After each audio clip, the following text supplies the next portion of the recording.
Hello दोस्तों, नमस्ते, प्रणाम। मैं घूंघट वाली 960 अपने यूट्यूब चैनल में आप सभी का स्वागत करती हूँ।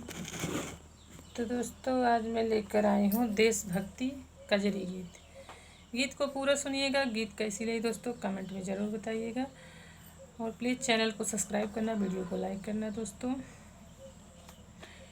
हमरे देशवा के दुश्मन भगाव बीरन, झंडा लहराव बीरन ना।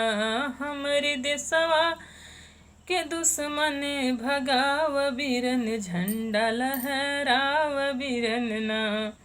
दुश्मन आए सीमा पार लेके हाथ हथियार, दुश्मन आए सीमा पार लेके हाथ हथियार।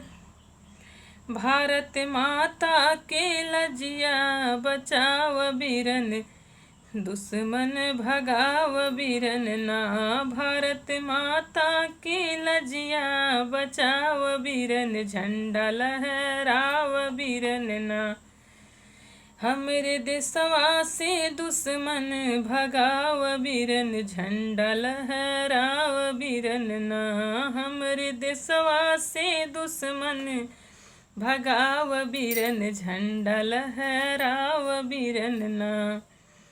छोड़ बम और गोली मरे दुश्मन के टोली, छोड़ बम और गोली मरे दुश्मन के टोली। अपने बॉर्डर के शान अब बचाव बीरन, झंडा लहराव बीरन ना। अपने बॉर्डर के शान अब बचाव बीरन, दुश्मन भगाव बीरन ना। अपने देशवा के दुश्मन भगाव बीरन, झंडा लहराव बीरन ना। अपने देशवा के दुश्मन भगाव बीरन, झंडा लहराव बीरन ना।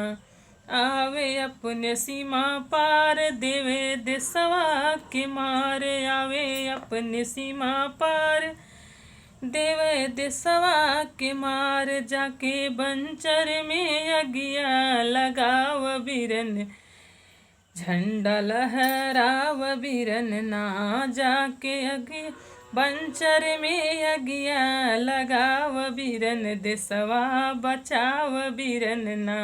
अपने देशवा से दुश्मन भगाव बीरन, झंडा लहराव बीरन ना। अपने देशवा से दुश्मन भगाव बीरन, झंडा लहराव बीरन ना। तो दोस्तों, ये था मेरा छोटा सा प्यारा सा देशभक्ति कजरी गीत। कैसे रहे दोस्तों कमेंट में ज़रूर बताइएगा। जय हिंद ज़रूर लिखिएगा। जय हिंद, जय भारत। फिर मिलूँ कोई अगली नेक्स्ट वीडियो में अच्छी गीत के साथ। तब तक के लिए नमस्ते, प्रणाम।